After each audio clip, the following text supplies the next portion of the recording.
और ये तस्वीरें आपके सामने हैं। प्रधानमंत्री फूलों का गुलदस्ता लेकर पहुंचे हुए हैं और दोनों के चेहरे मुस्कुराते हुए जगदीप धनखड़ जी ने उनकी बधाई स्वीकार की और फिर दोनों कुर्सी पर एक साथ बैठ भी गए हैं। ये तस्वीरें आपके सामने हैं। 11 अकबर रोड, प्रधानमंत्री नरेंद्र मोदी नए उपराष्ट्रपति को बधाई देने के लिए पहुंचे हुए हैं। तस्वीरें आपने देखी, फूलों का गुलदस्ता देकर उनको बधाई दी, उनका स्वागत किया और ये अंदर की तस्वीरें आपके सामने हैं। जगदीप धनखड़ जिन्होंने कई कदम पर बीजेपी और आरएसएस का साथ दिया। आपको बताते चले इसके पहले, हालांकि दो अलग अलग पार्टियों में वो जरूर रहे, लेकिन 90 का दशक ऐसा था जब जगदीप धनखड़ आरएसएस में सक्रिय हुए, वकीलों का संगठन बनाकर संघ से जोड़ना शुरू किया। और आपको ये भी बताते चले कि पश्चिम बंगाल का राज्यपाल बनने से पहले तक वो वकालत के साथ ही संगठन का कामकाज भी देखते थे। एक दौर ऐसा भी आया बीजेपी और आरएसएस में साल 2007-2008 का, जब देश में कई ऐसी घटनाएं घट रही थी और कांग्रेस यूपीए की सरकार थी। उस समय बहुत सारे आरोप लगाए जा रहे थे बीजेपी आरएसएस के नेताओं पर। तब उन्होंने अपनी वकालत का भरपूर इस्तेमाल करते हुए मदद की बड़े बड़े नेताओं को उभारने में, और यकीनन उसी का इनाम मिला जब उनको राज्यपाल बनाया गया, और उससे बड़ा इनाम मिला जब राजस्थान के जगदीप धनखड़ को उपराष्ट्रपति बनाकर इस बड़े संवैधानिक पद पर सुशोभित किया गया। ये तस्वीरें आपके सामने हैं। प्रधानमंत्री नरेंद्र मोदी ने जब फूलों का गुलदस्ता दिया और मुस्कुराते हुए ये दोनों चेहरे, यकीनन जगदीप धनखड़ के लिए भी आज का दिन बेहद बड़ा। दोनों के बीच कुछ बातचीत भी हुई है। क्या बातचीत हुई, अंदर जो लोग मौजूद हैं अगर वो बाद में आकर जानकारी देंगे तो यकीनन देश को उसका इंतजार रहेगा। लेकिन ये तस्वीरें अपने आप में बेहद खास हो जाती हैं, क्योंकि भारतीय जनता पार्टी साल 2014 से जो प्रचंड जीत लोकसभा में हासिल कर रही है, विधानसभा में हासिल कर रही है, अब उपराष्ट्रपति और राष्ट्रपति के चुनावों में भी जिस तरह विपक्षी दलों में वो सेंधमारी करके हासिल करती है, वो अपने आप में बेहद दिलचस्प है। हिमांशु मिश्रा हमारे संवाददाता 11 अकबर रोड से लगातार हर एक जानकारी आप तक पहुंचा रहे हैं। मिलन शर्मा भी वहां पर जुड़ी हुई है। हिमांशु, प्रधानमंत्री नरेंद्र मोदी ने फूलों का गुलदस्ता देकर अभिनंदन किया, बधाई दी, मुस्कुराते हुए ये चेहरे क्या बयां कर रहे हैं हिमांशु?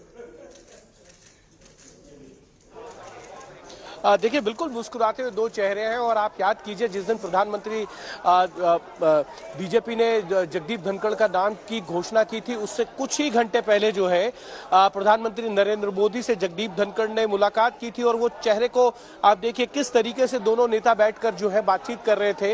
यानी कि इस बात का आभास जगदीप धनखड़ को पहले ही हो चुका था कि अब उनको देश के नए उपराष्ट्रपति के तौर की जिम्मेदारी संभालनी होगी, क्योंकि भारतीय जनता पार्टी की तरफ से उनको उपराष्ट्रपति पद का उम्मीदवार घोषित किया जाएगा। क्योंकि दो नेता जब मिलते हैं तो राजनीतिक घटनाक्रम को लेकर चर्चा होती है। तो गृह मंत्री अमित शाह की ओर से ट्वीट करके बधाई दी गई है। जल्दी से उनका ट्वीट मैं अपने दर्शकों को बता दूं।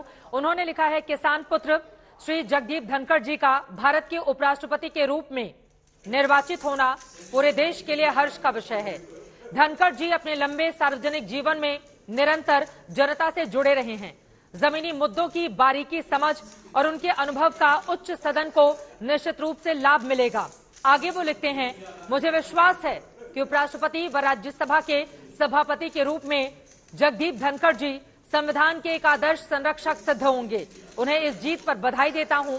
साथ ही मोदी जी के नेतृत्व में एनडीए सहयोगियों, अन्य दलों व संसद सदस्यों का धनखड़ जी का समर्थन करने के लिए आभार व्यक्त करता हूं। हिमांशु, अपनी बात पूरी करें। गृह मंत्री अमित शाह का ये ट्वीट और ये तस्वीरें प्रधानमंत्री नरेंद्र मोदी और नए उपराष्ट्रपति जगदीप धनखड़ की। हिमांशु, देखिए, बिल्कुल जब उनके नाम की घोषणा जो है बीजेपी के अध्यक्ष जेपी नड्डा ने की थी, जो मैं बता रहा था, उसी दिन उन्होंने जो है प्रधानमंत्री नरेंद्र मोदी के साथ मुलाकात की थी। और दोनों के जो चेहरों की स्माइल थी वो बता रही थी कि प्रधानमंत्री नरेंद्र मोदी की तरफ से शायद उनको ये हिंट दे दिया गया था कि वो जो है देश के अगले उपराष्ट्रपति पद के लिए भारतीय जनता पार्टी की तरफ से उम्मीदवार हो सकते हैं। और आज दोनों नेताओं की जो है मुलाकात फिर से, जब जगदीप धनखड़ जो है देश के अगले मुख्य उपराष्ट्रपति होंगे, ये इस बात की औपचारिक घोषणा भी अब हो चुकी है। दोनों नेताओं की मुलाकात और जिस तरीके के जेस्चर्स देखने को मिल रहे हैं, कहीं ना कहीं ये बताता है कि दोनों के बीच में जो अंडरस्टैंडिंग है वो बहुत ही खूबसूरत है, बहुत ही अच्छी है।